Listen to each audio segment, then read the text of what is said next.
कुकर्म की वारदात को अंजाम दिया गया। वारदात उस समय की है जब पीड़ित फोटोग्राफर शादी में खींचे गए फोटो लेकर के सेलेक्ट कराने के लिए शादी मालिक के घर गया था।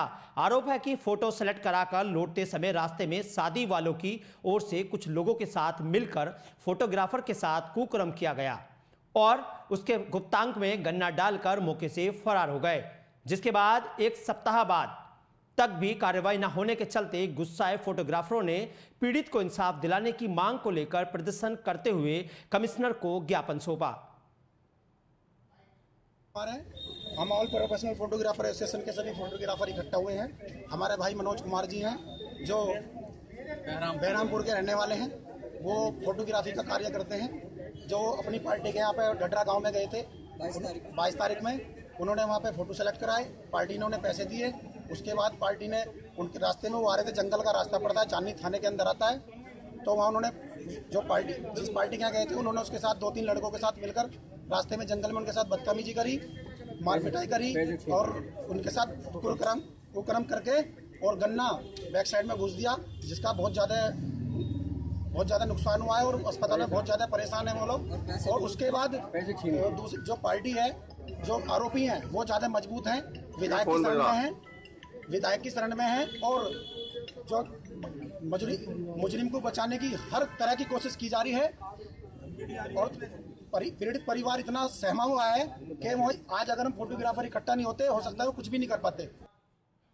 वहीं सहारनपुर के खनन कारोबारियों ने हरियाणा के खनन माफियों से परेशान होकर एसएसपी के यहां पहुंचकर हरियाणा से आने वाले अवैध खनन पर रोक लगाने की गुहार लगाई है, क्योंकि अवैध खनन की वजह से यूपी के स्टोन क्रेशर संचालकों को भारी नुकसान का सामना उठाना पड़ रहा है।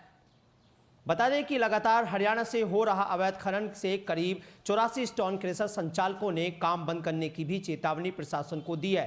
स्टोन क्रेशर मालिकों का कहना है कि प्रशासन को बॉर्डर इलाके से आ रहे अवैध खनन को रोकने के लिए पुलिस की तैनाती करनी चाहिए। सभी स्टोन क्रेशर वाले मिले हैं एसएसपी साहब से, जो हरियाणा से अवैध खनन आ रहा है बोगस परचेज के माध्यम से। तो शाहजहाँपुर पुलिस चौकी और टापू घाट है एक, जो चिलकाना से होके आता है। ये 2 मुख्य मार्ग है जिनसे ये सारा अवैध खनन उत्तर प्रदेश की सीमा में प्रवेश कर रहा है। तो हम सभी ने डीएम साहब से और एसएसपी साहब से यही आग्रह किया है कि इन दोनों मार्गों पर पिकेट लगाई जाए और वहाँ से आने वाले प्रत्येक वाहन की सघन तलाशी ली जाए, चेकिंग की जाए, ताकि जो गलत अवैध और कूट रचित प्रपत्रों के माध्यम से खनन आ रहा है उस पर रोक लगाई जा सके। दोनों ही अधिकारियों ने वहाँ दोनों ही जगह पर पुलिस पिकेट लगाने के हम लोगों को आश्वासन दिया है और अगले 2 दिन में इसकी व्यवस्था कर दी जाएगी, ऐसा आश्वासन मिला है। और 2 दिन बाद पुनः सारा स्टोन क्रेशर एसोसिएशन एकत्रित होकर अपनी अगली रणनीति तैयार करेंगे इसके लिए।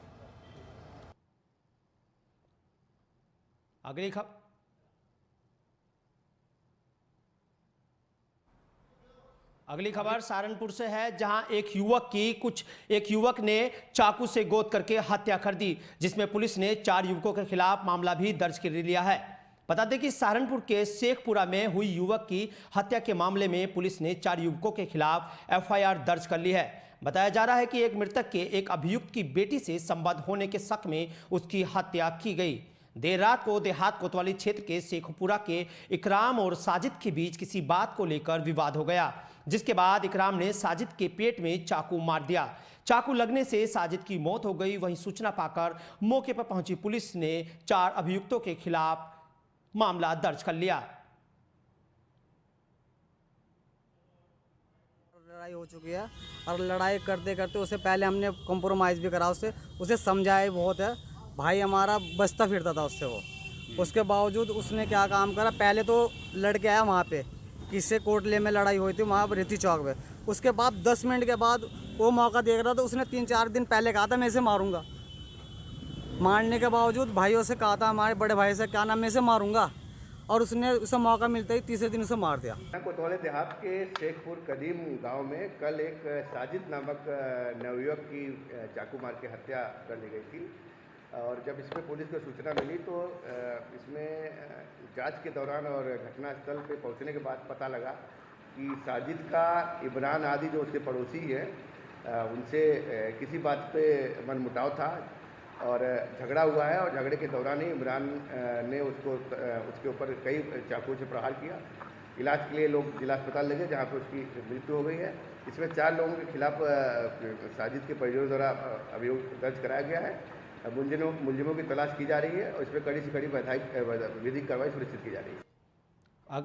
अगली खबर मुजफ्फरनगर से है, जहां एसएसपी अपनी फोर्स को चुस्त दुरुस्त और स्वस्थ रखने के लिए हर संभव कोशिश कर रहे हैं, जिसके चलते शुक्रवार को आला अधिकारियों के पर्यवेक्षण में जनपद की पुलिस लाइन में एक शानदार पार्क की चतुश्रेणी कर्मचारियों चंद्रभान और प्रदीप कुमार द्वारा उद्घाटन कराया गया, ताकि पार्क का पुलिसकर्मियों को फायदा हो सके। पार्क को हर तरह से सुसज्जित किया गया। पार्क में हर्बल नर्सरी के आयुर्वेदिक औषधि जैसे लेमन ग्रास, तेजपात, कड़ी पत्ता, इलायची, एलोवेरा के पौधे भी लगाए गए। मुजफ्फरनगर में पेड़ पौधे भी लगाए गए, जहां पर तेजपत्ता, कड़ी पत्ता के पौधे लगाए गए हैं। यह खबर मुजफ्फरनगर से है, जहां आज एसएसपी ने पुलिस लाइन पहुंच करके अपने एक पार्क का उद्घाटन किया है, ताकि पुलिस लाइन में रहने वाले पुलिसकर्मियों को ये मुजफ्फरनगर पुलिस लाइन में आज एक पार्क का उद्घाटन किया गया है और जो हमारे एसएसपी सर हैं उनके इनिशिएटिव जो पहले जिम कैफ़े उसी के श्रृंखला में ये पार्क भी बनाया गया है। और इस पार्क से जो हमारे पुलिस लाइन के जो निवासी हैं, जो हमारे स्टाफ के फैमिली मेम्बर्स हैं, स्टाफ के मेम्बर्स हैं, उनको भी काफ़ी फ़ायदा होगा। कई बार ऐसा होता है कि जैसे स्ट्रेस बस्टर की तरह काम करता है कि हम पैदल घूम लिए, ग्रीनरी के बीच घूम लिए, बच्चों को खेलने की जगह मिल गई, तो इन सब चीज़ को देखते हुए इस पार्क का काफ़ी फ़ायदा होगा। वहीं कन्नौज से एक दिल दहला देने वाला मामला सामने आया है, जहां आधा दर्जन असलाधारी बदमाशों ने मोरंग व्यापारी अखिलेश मिश्रा के घर में रात करीब 1:30 बजे करीब धावा बोल दिया और घर में घुसते ही व्यापारी के परिवार के लोगों से मारपीट शुरू कर दी।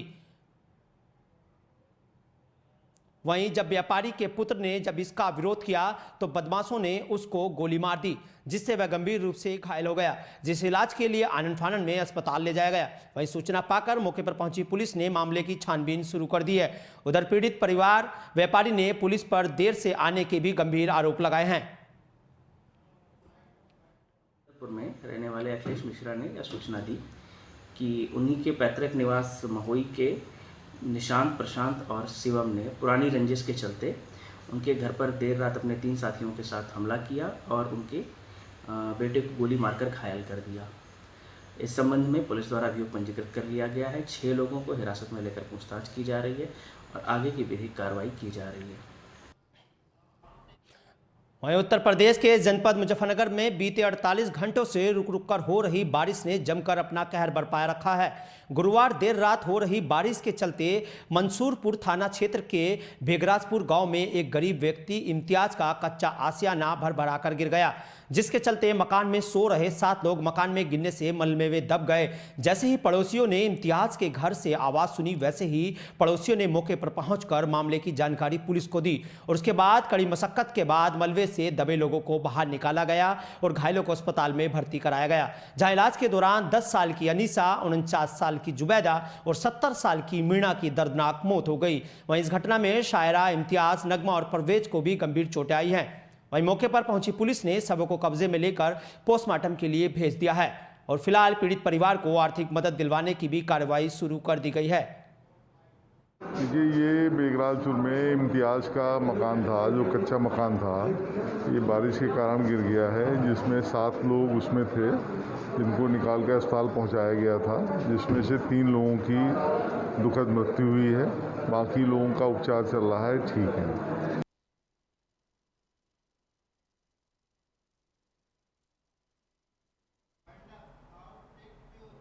बुलेटिन में फिलहाल इतना ही, दीजिए इजाजत। देखते रहिए देश व दुनिया की तमाम खबरें देखने के लिए बने रहिए न्यूज़ 80 के साथ।